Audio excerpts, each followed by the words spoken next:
Today we are talking about the New Mutant movie, which came out this year and is one of the new X-Men spin-offs thingies.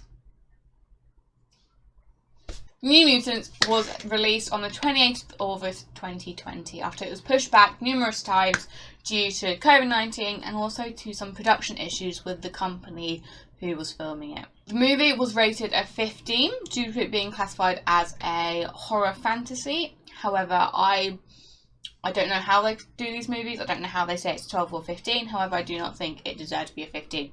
I think a lot of movies that I know are gorier and more violent, which are set as a 12. So I don't know why it's set as a 15, really. I don't agree with that.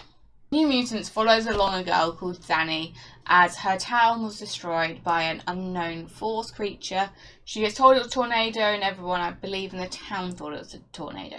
She woke up in this hospital/rehabilitation centre for young mutants, she's told. Now, at this point, she doesn't know what her power is, and I quite enjoyed that, because as throughout the movie, we get to see her power evolve with her, and we figure it out as she figures it out. The hospital has 5 other people in it. They all have their own little powers. We see them try and control them. Some of them we don't know what they are until later on in the movie, which is also enjoyable. However, Danny does get particularly close to Rain and forms a relationship with her. The 5 mutants all try and act like a normal teenagers, however they are all trying to control their powers enough that the people who are running the hospital rehabilitation centre allow them to leave, as they're saying that we're keeping you here as we're protecting you, we're not protecting anyone else, which we later find out in the movie is plot twisty. I'll leave it at that. The 5 mutants try and live as normal teenagers whilst following their regime of meditation, trying to control their powers, whilst also trying to figure out who has them captive. And they're all doing this whilst facing their... There was also this sidekick to Magic, which made the movie a whole lot better because it was so cute and adorable and actually kind of played a really big part of the movie, which was very unexpected. The movie was classified as a horror, however, in my opinion, I thought it was more as a thriller. It wasn't very jumpy, and I think the trailer picked good moments to show to believe people it was a horror. It did most of the jump scares in the trailer, so you were already expecting them.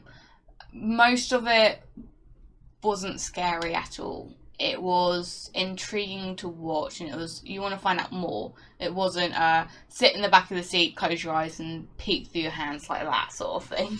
It was originally meant to be a trilogy, however, due to some issues with Marvel, Disney and Fox, they have said that they will be halting most of the X-Men as New Mutants just go into the X-Men universe, due to the poor performance of Dark Phoenix, which was released in 2019.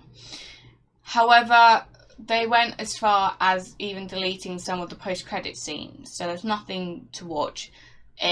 However, the post-credits did have some lovely illustrations by the original comic designer of Daredevil. He did little illustrations of all the characters and the key moments of the film, which is definitely worth sitting around for. You don't need to wait until the very end of the normal credits to see anything new. You won't be missing anything. So, my final review of the movie. It was good. I enjoyed it. However, it was very predictable. You went through it and you kind of predicted what's going to happen. I think most of the viewers saw and figured out what Danny's power was quite early on in the movie, so it cut out like a big chunk of her finding out. We already knew it wasn't interesting to watch.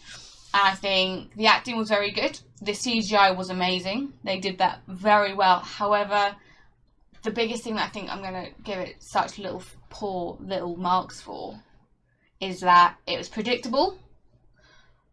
It wasn't what I thought it was going to be. They advertised it in a completely different genre to what I think it should have been. And actually, the big end fights, the big end scene, it was so hyped up and it was really enjoyable to watch until the last 2 minutes where it all just went, okay, that's over, that's done. It wasn't anything interesting. You wanted that little bit of more. The way it ended, it just wasn't... I wouldn't have deliberately gone to see the next movie if it was a trilogy, I'll say that. I enjoyed it, but I wouldn't have gone to see it. And for that reason, I'm going to have to rate it a 6 out of 10, I think. I think if the ending was a little bit more interesting, or, I don't know, they didn't show us as much at the beginning, so we didn't have to figure it out, I think it would have been a lot better. The movie got a 5.5 star review on IMDb, with a 34% on the tomato meter and a 55% on the audience on Rotten Tomatoes. Thank you for watching, and if this video was helpful for you, do let me know in the comments. I want to ask you guys a question again. You guys told us the other day what your favourite movie was. I'm going to say, who is your favourite actor? It's going to be a bit strange. But yeah, thank you for watching. Do leave a like, comment, and please do subscribe if you want to see more of these sort of reviews. It really does mean a lot to us. Thank you. Until next time, see you later.